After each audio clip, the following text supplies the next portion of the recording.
So good morning guys. तो चलिए start करते हैं आज के यानी कि 7 सितंबर के इंपॉर्टेंट करंट अफेयर्स को।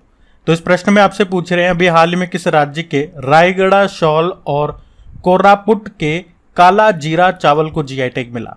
तो आंसर होगा उड़ीसा। तो अभी उड़ीसा के रायगढ़ शॉल और कोरापुट जिले के काला जीरा चावल को जीआई टैग दिया गया है। तो इस रायगढ़ शॉल की बात करें तो इसे रायगढ़ जिले के जनजातीय समूह डोंगरिया कौंद के द्वारा बनाया जाता है। इस शॉल को जनजातीय समूह अपने मेहमानों को उपहार में देते हैं। और इन काला जीरा चावल की बात करें तो इनको चावलों का राजा के रूप में जाना जाता है। अब देखो जीआई टैग वाला क्वेश्चन है, तो जितने भी जीआई टैग्स अभी तक आपने पढ़े खास तौर पे 2023 में, वो सारे मैं आपको यहाँ पे रिवाइज कराऊंगा। लेकिन उससे पहले जितने भी चावल आपने पढ़े ना जिनको जीआई टैग मिला, वो मैं आपको एक बार रिवाइज करा देता हूँ।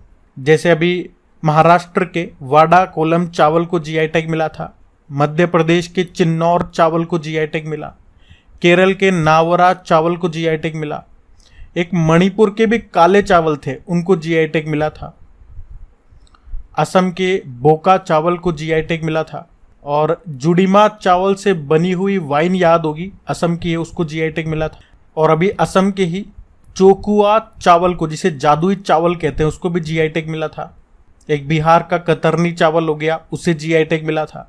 तो ये कुछ महत्वपूर्ण चावल अभी न्यूज़ में रहे थे, मैंने आपको सारे रिवाइज करा दिए। बाकी अभी जम्मू कश्मीर के भद्रवाह राजमा और सुलाई शहद, उसी तरह से जम्मू कश्मीर के ही रचौरी चिकरी लकड़ी शिल्प, कश्मीर के मुश्क बुद्धजी चावल, इन सबको जीआई टैग मिला।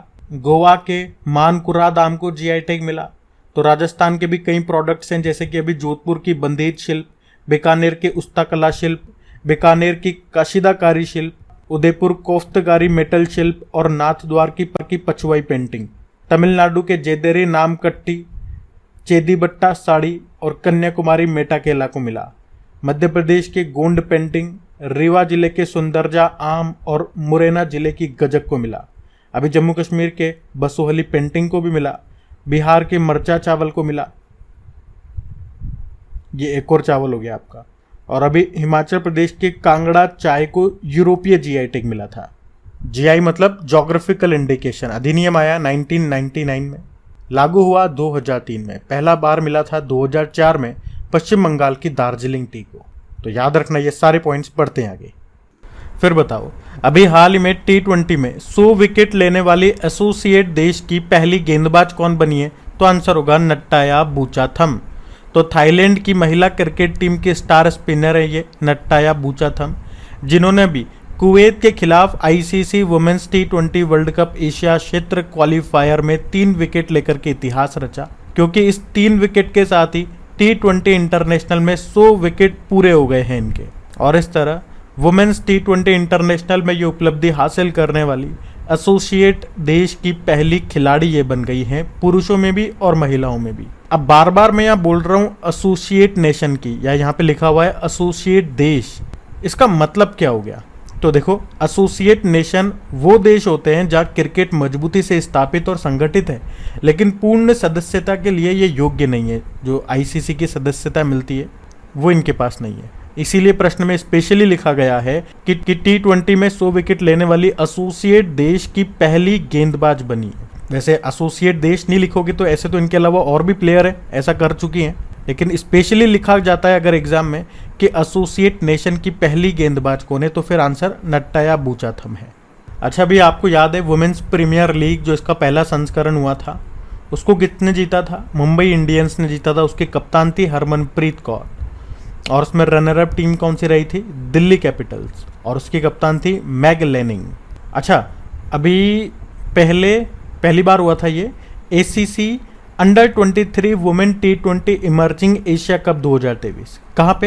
हांगकांग में हुआ था, जिसको भारत ने जीता बांग्लादेश को हरा करके। उसी तरह से अभी under 19 women's T20 world cup, ये भी पहली बार हुआ साउथ अफ्रीका में, उसको भी भारत ने जीता इंग्लैंड को हरा करके। और अभी देवधर ट्रॉफी को किसने जीता?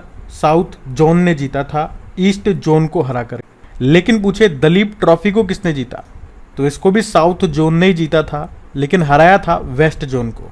और क्रिकेट से 2 ट्रॉफी और याद रखना, एक तो रणजी ट्रॉफी, इसको सौराष्ट्र ने जीता बंगाल को हरा के, और एक ईरानी ट्रॉफी, इसको शेष भारत ने जीता मध्य प्रदेश को हरा के। ये क्रिकेट से संबंधित 4-5 ट्रॉफी मैंने आपको बता दी, ध्यान रखना। बढ़ते आगे।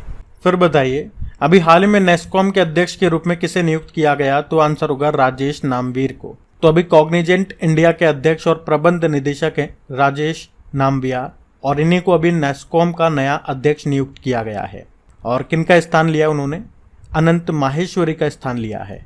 नेस्कॉम ये भारत में टेक्नोलॉजी का एक सबसे बड़ा संगठन है, एक नॉन प्रॉफिटेबल ऑर्गेनाइजेशन है। फुल फॉर्म होती है national association of software and services company, और स्थापना कब होती है? 1988 में। इसका हेडक्वार्टर मिलेगा नोएडा यूपी में, और अब इसके नए अध्यक्ष कौन है? राजेश नामवीर हैं। बाकी अभी जानते हो प्रेस इन्फॉर्मेशन ब्यूरो के प्रधान महानिदेशक बने थे मनीष देसाई। रेलवे बोर्ड की चेयरमैन और सीईओ बन चुकी हैं जया वर्मा सिन्हा। इस पद पर आने वाली पहली महिला है, तो नाम इंपॉर्टेंट है। और नेशनल ग्रीन ट्रिब्यूनल के नए अध्यक्ष बने हैं प्रकाश श्रीवास्तव। ये नाम न्यूज में है और इंपॉर्टेंट है, तो ध्यान रखना। बढ़ते आगे। चलिए फिर बताओ, अभी हाल ही में फायर ऑन द गंगास नाम की बुक को किसने लिखा है? तो आंसर होगा राधिका अयंगर ने। तो अभी लेखिका राधिका अयंगर ने ये बुक लिखी है जिसका नाम है फायर ऑन द गंगास, और ये उनकी पहली किताब है। वैसे उन्होंने कई तरह के पुरस्कार जीते हैं, जैसे कि 2018 में भारतीय पत्रकारिता में उत्कृष्टता के लिए रेड इंक पुरस्कार भी उन्होंने जीता। और अभी उन्होंने ये बुक लिखी है, तो याद रखना fire on the Gangas book किसने लिखी? राधिका अयंगर ने। वैसे अभी नीरजा चौधरी की बुक आई थी how PM decide. Rishiraj Kargil एक यात्री की जुबानी नाम से बुक लिखी, और रंजीत प्रताप ने एज द व्हील टर्न नाम से बुक लिखी है इन्होंने। अच्छा चलो एक प्रश्न पूछता हूँ आपसे। ये वैसे प्रश्न तो अवार्ड वाले सेक्शन का है, लेकिन यहाँ पे बुक का प्रश्न मैं आपसे पूछूंगा कि अभी 2023 का जो मेन बुकर पुरस्कार मिला है किसे मिला है? जॉर्जी गॉस्पोडिनोव को। ये बुल्गारिया के लेखक, तो इनको तो मिल गया ये पुरस्कार 2023 का। लेकिन मेरा प्रश्न ये है, इन्हें इनके किस उपन्यास के लिए, किस नॉवेल के लिए ये मेन बुकर पुरस्कार मिला है? जैसे 2022 का आपसे पूछा जाए ना कि मेन बुकर पुरस्कार किसे मिला था, तो आप कह दोगे गीतांजलि श्री को मिला था। और पूछे किस नॉवेल के लिए, तो आप बता दोगे टॉम्ब ऑफ सेंड के लिए। तो उसी तरह से मेरा ये प्रश्न है, जॉर्जी गॉस्पोडिनोव को उनके किस उपन्यास के लिए मिला, ये बताओ आप। हम बढ़ते हैं आगे। चलिए फिर बताइए, अभी हाल ही में अंतर्राष्ट्रीय पुलिस सहयोग दिवस ये कब मनाया गया? तो आंसर होगा 7 सितंबर को। तो international day of police organization ये हर साल 7 सितंबर को मनाया जाता है। और 7 सितंबर को ही क्यों? क्योंकि इंटरपोल की स्थापना होती है 7 सितंबर को, 7 सितंबर 1923 को। तो आप देख सकते हो इस साल 2023 में इंटरपोल की स्थापना हुए 100 वर्ष पूरे हो चुके हैं। इंटरपोल ये दुनिया का सबसे बड़ा इंटरनेशनल पुलिस ऑर्गेनाइजेशन है, और इसमें कितने देश शामिल हैं? तो 195, भारत भी इसमें शामिल है। फुल फॉर्म हो जाती है इसकी international criminal police organization. Headquarter है लियोन फ्रांस में, और इसके प्रेसिडेंट कौन है? अहमद नसीर अल रईसी। ये यूनाइटेड अरब अमीरात के हैं। और सितंबर में तो हमने ज़्यादा कुछ डे मनाए नहीं अभी तक। एक तो 2 सितंबर याद रख लो विश्व नारियल दिवस था, 5 सितंबर को इंटरनेशनल चैरिटी डे था, और नेशनल टीचर डे तो होता ही है। वैसे सितंबर महीने को, पूरे महीने को पोषण माह के रूप में मना रहे हैं, 6वां पोषण माह या। और पोषण सप्ताह पूछेंगे तो 1 से लेकर 7 सितंबर तक, और साक्षरता सप्ताह पूछोगे तो 1 से लेकर 8 सितंबर तक, ये ध्यान रखना। चलिए फिर बताइए, अभी हाल ही में 2023 टाटा स्टील शतरंज इंडिया महिला रैपिड टूर्नामेंट में कौन विजेता रहा? तो आंसर होगा दिव्या देशमुख। तो महाराष्ट्र के नागपुर की महिला ग्रैंड मास्टर हैं दिव्या देशमुख, जिन्होंने भी टाटा स्टील शतरंज इंडिया टूर्नामेंट के महिला रैपिड टूर्नामेंट को जीत लिया है। अच्छा, चेस में तो अभी कई तरह के प्रश्न आपके बन जाएंगे करंट अफेयर से ही, जैसे कि अभी लेटेस्ट आपको याद है FIDE world rapid team championship, इसका पहला संस्करण हुआ था। पहले तो ये याद रखना कहाँ पे हुआ? जर्मनी में। उसमें विजेता टीम रही थी WR टीम। और उससे पहले अभी चेस वर्ल्ड कप 2023 का आयोजन हुआ था अजरबैजान के बाकू में। उसमें टॉप पे तो रहे थे मैग्नस कार्लसन, जो कि नॉर्वे के चेस प्लेयर हैं। लेकिन सेकंड स्थान पे कौन रहे थे? भारत के R प्रज्ञानंद। वैसे भारत के पहले ग्रैंड मास्टर कौन है? विश्वनाथ आनंद हैं। इनकी ऑटोबायोग्राफी है माइंड मास्टर। और याद रखना, कई बार प्रश्न पूछा जा चुका है कि लाइटनिंग किड ऑफ इंडिया के नाम से किन्हें जाना जाता है? तो विश्वनाथ आनंद को। और यही है जिन्होंने पहली बार 1991-92 में राजीव गांधी खेल रत्न पुरस्कार जीता था। वैसे इस पुरस्कार को अब मेजर ध्यानचंद खेल रत्न पुरस्कार के नाम से आप जानते हो। इसमें पुरस्कार राशि भी अभी 7.5 लाख रुपए से बढ़ा के 25 लाख रुपए कर दी गई। और अगर पूछे ना कि 2022 का ये मेजर ध्यानचंद खेल रत्न पुरस्कार किसे मिला, तो अचंता शरत कमल को मिला था। ये इनका संबंध है टेबल टेनिस से। ये करंट अफेयर्स का प्रश्न हो गया यहाँ पे, इसको ध्यान रखना। वैसे भारत की पहली महिला ग्रैंड मास्टर कौन है, तो एस विजयलक्ष्मी है। और चेस को रेगुलेट करने वाली बॉडी है फिडे, जिसका मुख्यालय है लुज़ेर्न स्विट्जरलैंड में। और इसके वाइस प्रेसिडेंट हैं ये विश्वनाथ आनंद। वैसे वर्ल्ड चेस डे होता है 20 जुलाई को, और भारत में पहली बार चेस एकेडमी खुलेगी भुवनेश्वर में। और एक स्टैटिक प्रश्न मैं आपको हमेशा बताता हूँ, जो चेस बोर्ड होता है आपका, इसमें टोटल नंबर ऑफ स्क्वायर्स पूछे जाते हैं। और बार बार मैं आपको क्यों बताता हूँ, क्योंकि जब भी ये प्रश्न बताता हूँ तो आप में से कोई ना कोई स्टूडेंट्स मुझसे ये ज़रूर बोलते हैं कि 204 आप गलत बता रहे हो, इसका आंसर 64 होगा। तो फिर मैं उनको रिप्लाई में यही बताता हूँ कि यही कारण है कि हर बार जब भी चेस वाला प्रश्न आता है तो ये क्वेश्चन मैं आपको बताता हूँ, क्योंकि आप इसमें गलती करोगे। मैं कह रहा हूँ टोटल नंबर ऑफ स्क्वायर्स इसमें कितने पॉसिबल है कि वो बन सकते हैं, तो आंसर 204 होगा। मैं नंबर ऑफ बॉक्सेस नहीं पूछ रहा हूँ यहाँ। तो ये छोटी छोटी चीज़ें हैं जो आप एग्जाम में करके आ जाओगे गलत, फिर भी आपको लगेगा मैं तो सही करके आया हूँ। तो इनको ध्यान रखना। बढ़ते चलिए फिर बताइए, अभी हाल ही में किस आईआईटी ने वायु गुणवत्ता के लिए कोड उपकरण डेवलप किया, तो आंसर होगा आईआईटी जोधपुर। कोड का फुल फॉर्म क्या हो गया यहाँ पे, कोल्ड प्लाज्मा डिटर्जेंट इन एनवायरनमेंट। तो अभी आईआईटी जोधपुर के वैज्ञानिकों ने घरों में शुद्ध हवा सुनिश्चित करने के लिए ये कोड नाम से एक डिवाइस को डेवलप किया है। आप कह सकते हो ये एक तरह का एयर प्यूरिफायर है जो हवा में मौजूद 99.99% हानिकारक विषाणुओं को निष्क्रिय करने में सक्षम है। अच्छा, इसी तरह से आपको याद दिलाना चाहूँगा, कुछ समय पहले दुनिया का पहला plant based smart air purifier बनाया था। किस आईआईटी ने? उस प्लांट बेस्ड एयर प्यूरिफायर का नाम भी मैं आपको याद दिला दूँ, यू ब्रीथ लाइफ उसका नाम था। तो वो बनाया था आईआईटी रोपड़ ने। और अभी आईआईटी मद्रास काफ़ी न्यूज़ में था। एक तो अभी आईआईटी मद्रास में आपको याद है एक सारंग महोत्सव का आयोजन हुआ था। पूछा जा सकता है किस आईआईटी में हुआ था, तो आईआईटी मद्रास में। और आईआईटी मद्रास ने अभी एक स्वदेशी मोबाइल ऑपरेटिंग सिस्टम भरोस डेवलप किया था। इसका मतलब हो गया भारत ऑपरेटिंग सिस्टम। और अभी आईआईटी मद्रास ने दूध में मिलावट का पता लगाने के लिए पॉकेट फ्रेंडली डिवाइस भी डेवलप किया। और हमने पढ़ा था आईआईटी मद्रास ये तंजानिया में अपना पहला अंतर्राष्ट्रीय परिसर स्थापित करेगा। तो उल्टा प्रश्न पूछ सकता है कि आईआईटी तंजानिया में अपना पहला अंतर्राष्ट्रीय परिसर कौन स्थापित करेगा, तो आईआईटी मद्रास। और अभी एक करंट अफेयर्स का प्रश्न हमने पढ़ा था कि इसी परिसर के लिए अभी पहली महिला डायरेक्टर किसे बनाया गया, तो आंसर होगा प्रीति अघलायम को। अच्छा, वैसे प्रश्न में हमने देखा वायु गुणवत्ता की बात हुई है, एयर प्यूरिफिकेशन की। तो 2-3 तरह के प्रश्न मैं आपसे पूछूंगा करंट अफेयर्स के इससे संबंधित।